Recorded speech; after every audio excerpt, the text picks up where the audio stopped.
All right. All right, we are now joined by the lead singer, lyricist, acoustic guitarist of A Rising Force. Please welcome David Reed Watson. Hey, how you doing, folks? David, thanks so much for joining us. I know you're celebrating. You're in the early days of the album Eclipse is Yeah. out. Everybody go get that. Following up your album Undertow, the song Believe out there with the video. Talk about, what you're most proud of when you listen to this album and look back at the evolution. What do you feel you guys have, accomplished with this record? What's the step up that you're most proud of? Number one, the camaraderie among the band. I think that is imperative to get along with your bandmates, because it's your family. You're spending a lot of time together, and I love the woodshedding aspect of it, where we would sit in a room and just write songs together. We'd be able to play off of each other and go, oh yeah, you know what, that part sounds great. Let's do this instead, or let's slow this down a little bit here. And Brian, can you, get a little bit of a bass in there, and we had talked about the internet and stuff like that, and I've had plenty of bands where we just piece things together. I'll send a track to somebody, I'll do the vocals, and I'll do my best to get that feel across, but there's nothing like sitting in a room and actually creating together, because you're getting all the energy from the different members into that aspect. So that was probably the most important part about creating this album here. The second most important part about creating this album was, we went to Winterland Studios, which is here in the Twin Cities area, and we did the recording the old school way, like a lot of the older folks used to do. Older folks, I'm one of the older folks. Again, getting back to Skinner, how they would sit in a room and write these songs. And you had mentioned that Al Cooper sent them out to LA, but it just didn't feel right. It felt very stale, very generic. So, when we went into Winterland, the drummer, the two guitar players, and the bass player basically stood in a circle. And the only reason I was not in the room was I was in a vocal booth, so there wouldn't be any bleed on the microphone. I was initially just going to do scratch tracks, but because the energy was so high and these guys were creating this music, that we had rehearsed, and we're going to get this down on tape, I was like, why am I just doing scratch vocals? I might as well just give it my all. And that's what we did. So that energy and that excitement on this album, it comes through because we did it live. And that, of course we did overdubs and stuff like that, backing vocals and things like that, little fixes, but any kind of mistakes or anything you might catch on the recording, you might go, aha, this guitar player, he played the wrong note or whatever, or not necessarily the wrong note, but a different whatever. Or vocally, I might sing something a little bit differently. It's because we were just feeling it. And I think that was probably the most important aspect of doing this record for me, because it was a total feel, let's do it, let's boom.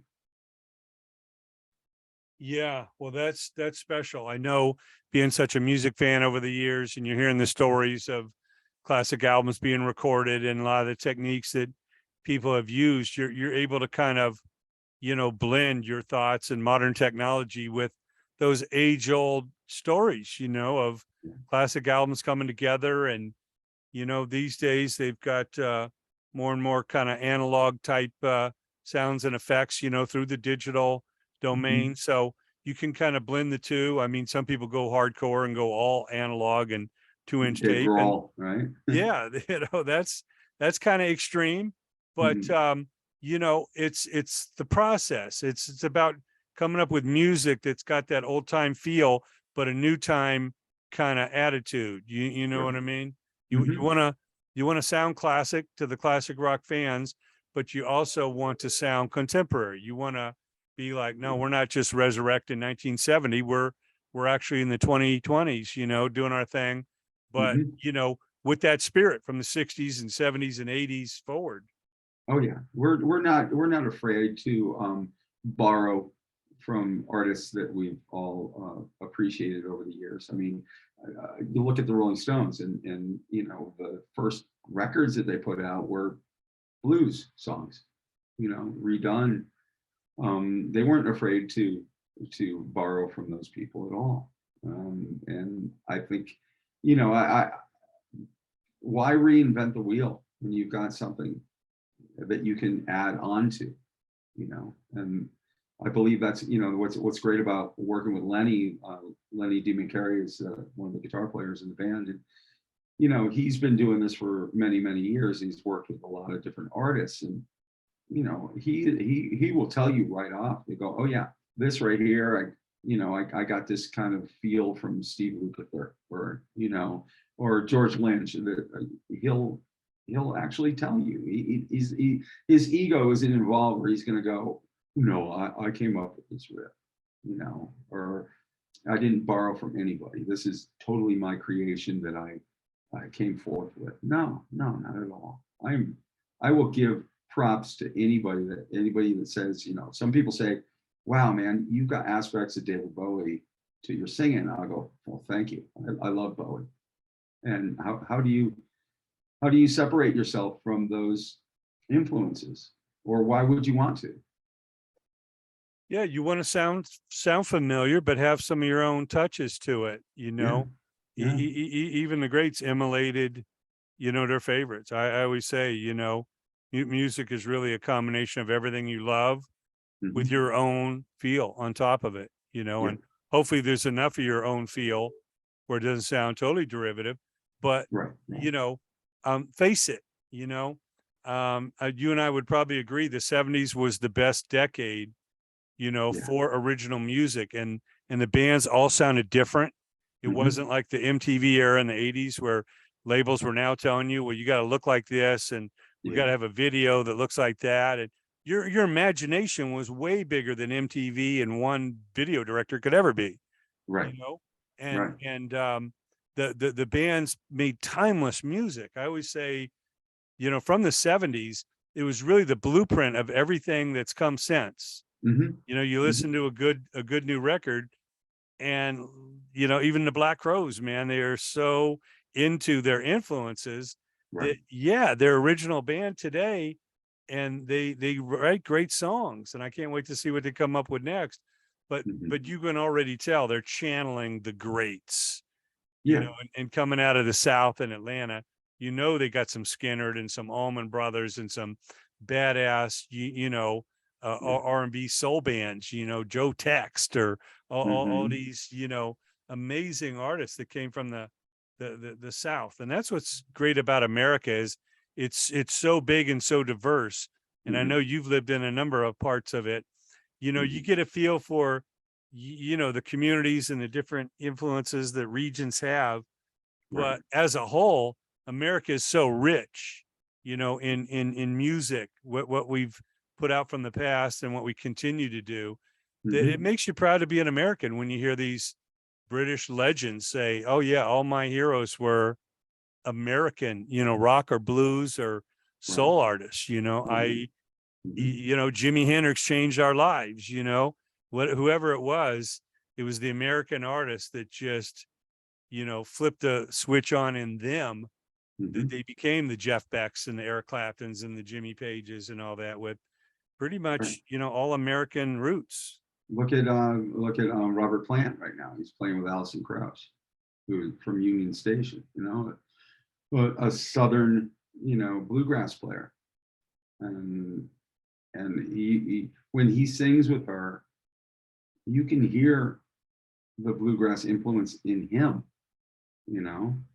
That's telling you right there, you know. Yeah, and he's true to the music. He turned down like $100 million to do a Led Zeppelin reunion. He's like, hey mate, that was 1974. There's no way we're gonna go back in time. So let that legacy lie where it is. I'm doing my thing, you do your thing. But to see these guys in their 70s get up and try and act like they were Led Zeppelin 1 again, he already knows that's not real. That's, you know, you're taking people's money, especially at today's concert ticket rates, you can imagine people paying $5,000 a ticket to go see the Led Zeppelin reunion. He's like, Isn't that man, crazy? no, man, our tickets were $5 when we came to America, Right, we put right. on a much better show than we I could think ever do now. And my first that's saying concert, something. yeah. How many people are going to turn down that kind of money? Yeah, that'd be tough. That'd be tough. I kudos to those that do. I always appreciate what Pearl Jam did with the, with Ticketmaster and stuff like that. And they're like, nope, we're gonna take care of our own stuff. Yeah. How did my $100 ticket become $280 in checkout? Where are all these extra fees coming from? Who's getting those? Right. So when does it stop being about the music, and when does it start being about a corporate identity? That's I can understand why some musicians would go, I'm going for the money. I get that. But in the long run, we're all going to die with nothing anyways. Why even cross that path? I've seen so many bands now that just become cookie cutter. I mean, you remember when ZZ Top first started out, Jesus Left Chicago, stuff like that. Their roots of blues and whatnot to when Eliminator came out, the best of my recollection, that's about when I lost it with them, because almost every song started sounding like down, down, down, down, I was like, yeah, you wanted to hear just got paid, yeah, Push. yeah. Blue Jean Blues, man. You wanted to take it back to that rootsy, Texas feel. I mean, you could almost taste the tacos, man, how deep they were in the Southwest, man. It was Right. incredible. But speaking of that, of course, famously, the Black Crowes were on tour. I don't know if it was Eliminator or what tour it was, but the tour was sponsored by Miller Beer, and it was a giant Miller, sign above the stage. And of course, Chris Robinson was proud to proclaim, Miller Beer doesn't own us. We are Right. not sponsored by that. And it got kicked off the tour, and a lot of bands got kicked off tours because they kind of stood up for what they felt. Sometimes they were probably not a good fit, but Right. it is the headliner's prerogative to take that sponsorship money or do what they need to do to keep those tour buses and trucks rolling. Famously for being a trio. I met them backstage many times, and they got 3 separate tour buses, so that ain't cheap. Right. One guy and a few crew members per bus, man, adds up. But Right. no, I Right. mean, truthfully, incredible stuff. Now, obviously, Believe is the song and the video. Tell us about, any kind of story behind that, and any other songs that you're most proud of on the new album, Eclipse. Well, Lenny is the main songwriter for all of these songs. He had this stuff as a collection when the band kind of split. They had a record label right before me. I've only been in the band since last October. I'm the new guy. Mark Westlund was the guy that sang on the last album. Great singer. Just had his fingers in too many pies, and he had too many other commitments that he had to make. So he actually stepped aside and really passed the hat to me. Again, that's the second time in my career that somebody's actually passed a hat. Here you go. It's yours. Here are the keys. Take over. So that was really nice. They had Bill Chavez, who's out in California. He and his wife passed away during COVID. And that's who Rising Force was signed with. So they had lost a record company. They had lost their singer. They really didn't know what they were going to do. So Lenny kept on writing. Lenny's the guitar player, and so a lot of these songs were already written per se when I joined the club. We had organized things differently vocally, how I would sing it differently or whatnot, or I might change a word here or whatnot. But generally, the feel of the song "Believe," I've heard things all across the board of what the song means to different people, which is great to hear. The actual original story of it, though, is Lenny wrote it about Jimmy Swaggart.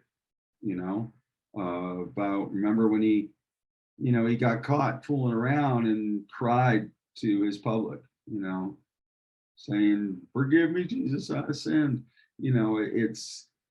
It's about these organizations. I'll speak generally of it, not just religion, but politics and whatnot. Even music, we'll throw that in the mix too, where the corporation becomes bigger than anything. I'm sure Jimmy Swaggart had an army of people around him that needed to get paid. It wasn't just about him and his faith anymore. It was about taking care of all these people. And we see this in politics with lobbyists. Are our politicians actually there to help and serve, or are their hands tied because they are indebted to, like, Miller, or as their Black Crows would say, no, screw you. So that's what that song is about. It's about this lie that we create in society about belief in general. Do we really believe in something? Are we really willing to go forth for what we really believe in, or are we indebted to our debtors, that we have to do what we have to do just to pay the bills or whatnot? What's the real story here for everybody individually? So that was the general concept of that song, and I think people are really gravitating towards it, whatever they might make up in their mind of what it means to them, and that's great. Again, it doesn't have to be, no, this is the story and this is why we wrote it. No, I like people taking ownership of it, and like people bringing it into themselves and saying, this is what I do. So besides that song right there, I wrote a song on the album called Star, and it's an acoustic song, and I wrote it during the pandemic, right at the beginning of the pandemic. In Las Vegas, just like Los Angeles, I was living there, and everything shut down. We couldn't play at any clubs anymore. We couldn't go outside. We couldn't do anything. But, Jay, what I heard is I would open up that screen door, my apartment I was staying in Las Vegas, and I heard birds for the first time in a long time. There were no jets. There were no cars driving by. It was just dead silence. It was so peaceful. It reminded me of growing up in the woods of New England when I was a kid. It was just so peaceful and so refreshing to hear, to feel, that I started looking into the mirror and going to myself, okay, who is David Reed Watson? What am I about? What is the truth of me? And that's where that song formulated from. So those are probably the two songs I gravitate towards the most on the album. There's a song on there called Lockdown, which of course everybody can understand and feel, because everybody went through their own thing. But the best thing about this whole album is that every song has something that somebody can relate to. It's very meaningful. It's a very real experience. Another great song in there is a very bluesy, kind of White Snakey song called Trouble's Back in Trouble Again. And I've experienced that feeling of, going out on the road and going out on a month-long tour, or, a 6-week tour or a 2-month tour, and going over to Europe and going, to Canada, around the US, and you're high as a kite. You're just, on life, and just totally taking it in, only to come back off a tour to be told to, hey, the grass needs to be mowed. Where have you been? And that high just completely ripped from your soul. Or as we say in the song, in Trouble Again, where, I came back from the road and my baby was gone. Everything I owned was out on the lawn. It's tragic, but very truthful. Yeah, well, I love the feel of the music. Definitely got that classic feel, but you're doing something new. I see you out there just did shows with Tesla and Warrant and Kicks and Firehouse, and another show with Kicks coming up, and obviously some of the retro bands and stuff. But what's on your wish list? If there was a current band that was out there still doing it, that you guys should be out on tour with, who would it be?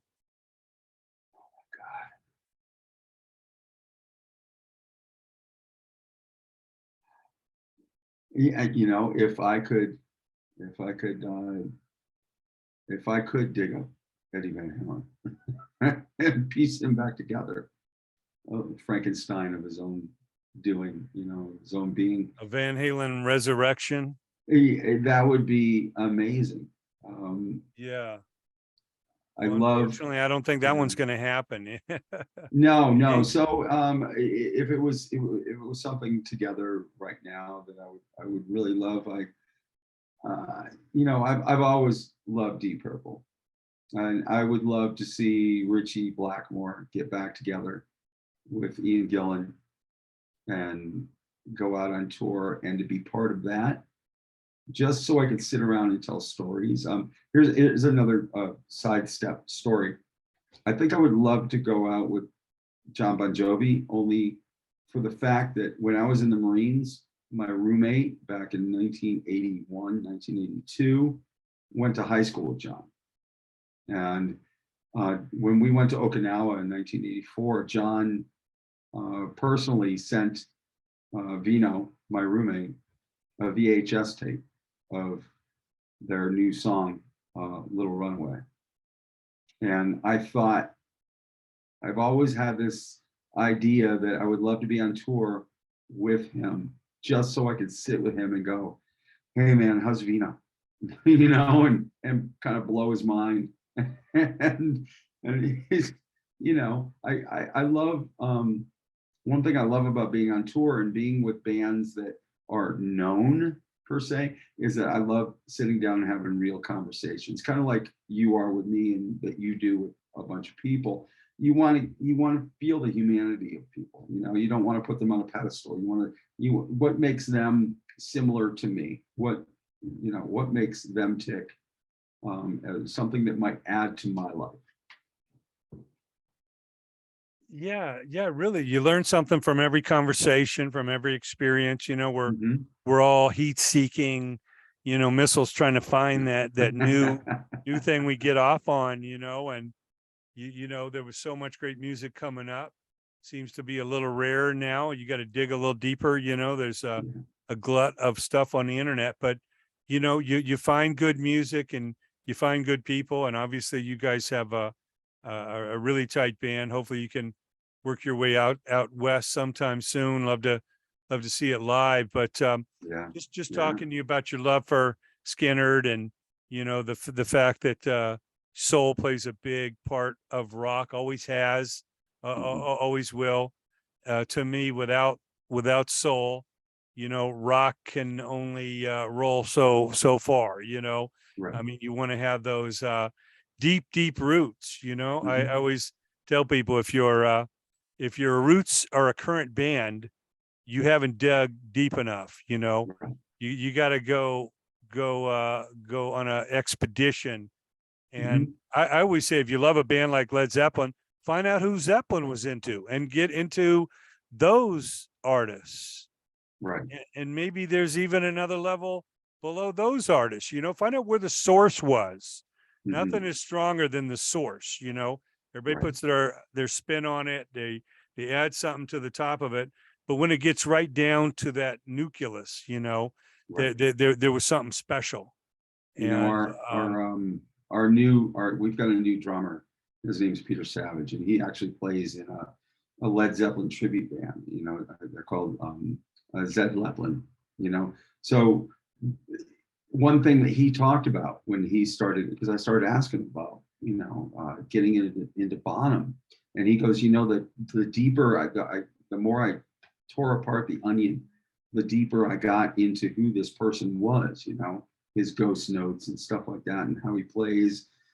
And I love hearing stuff like that, because we are such multifaceted creatures.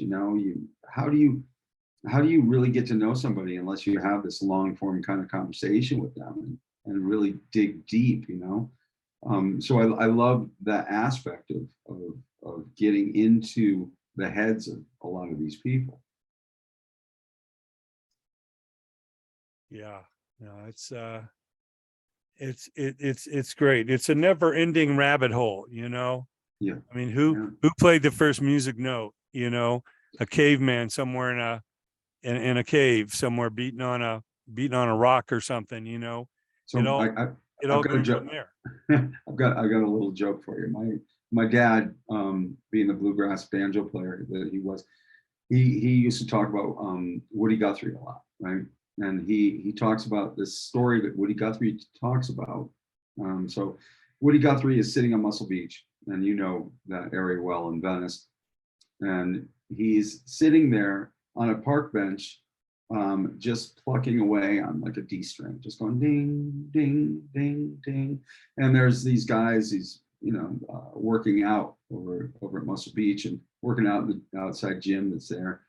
And after about an hour of Woody Guthrie just plucking on this D string, this guy comes over. He's just finished his workout. He's like, "Man, you've been playing that one note for an hour. What is your deal?" And Woody just looked up at him and he goes, "You know, there are a lot of people looking for that note." It's like they say about AC/DC, they keep making the same album, but what a glorious album it is, you know? Oh my God. It's you know, you don't have to reinvent the wheel. You just you know, put a new spin on it, you know, and Yeah. you know, we love Yeah. that. You know, people got real scared when Edward Van Halen started playing the keyboards on Jump, but then realized Ed played classical piano before he ever picked up a guitar. The guy Right. was multi-instrumental, multi-talented, and how could you ever tell him to not play something or something that was in his heart? I mean, I'd love to hear Ed play a damn saxophone. You know, I mean, Mhm. whatever it was. You know, he started to play drums before Alex did. You Right. know, you know, he's a genius on all of them. So, Right. man, it just Well, it's the people got same to way of, chill, you know, let the artist right. be all they can be. Well, it's the same way with saying to somebody, you know, "Why are you still doing what you do?" And it's like, "Oh, how do you stop?" You know, really? How am I going to stop singing? I'll stop singing when I can't anymore, or I die. You know, it's not, you know, when you're doing something that you love, you don't stop doing it ever. You just continue doing it, period. Yeah, and that's what's great about today, and that's what we do with Rock Forever. Is we really try and highlight, you know, classic artists, classic eras, classic music of any era. Could be Right. today, but it's got that Hmm. classic feel, you know. It got so crazy in the beginning of the 80s when the labels thought, well, it's new wave, you know, it's coming out of punk rock, everything's got to be new wave. And they're trying to tell us that Tom Petty is new wave because he's wearing a What? leather jacket on his first cover or shit like that. It's like, come on, man. This is the evolution of music. You can put whatever, you know, name you want on it, Right. but it's really just the evolution of great rock and roll, which came from soul and R&B and all that. And it's just continuing. I love that hybrid. I love when people blend, you know, musical styles and come up with something new. But we Right. encourage everyone to go out and get the new album by Rising Force. It is called Eclipse. You're gonna Hmm. you're gonna dig it. Go check out the video Believe on YouTube to get you Yeah. all primed and ready. I know they're out on tour, so go out and see them when you can. David, it's Right. been a supreme pleasure, man. Always fun to go down this rabbit hole and talk to a fellow music lover. I look forward to Yeah. our next conversation, man. Thanks so much for joining us. I thank you. If I could, I'd like to. One thing I forgot to do throughout this whole conversation was mention the co-contributors of this. Please do. Lenny Demon Carey on guitar, Billy Schlump on guitar, Brian Lawrenson on bass, and now we have Peter Savage on drums and myself. And what is the best social media for people to follow shows and stuff coming up? You can find everything on our .com, which is arisingforceband.com. Well, thank you so much, David. Look forward to seeing you live and promoting the album, and can't wait to talk our next time. And you know, enjoy this celebration of music as we always do. Thanks, Jay. This was a wonderful conversation. Thank you.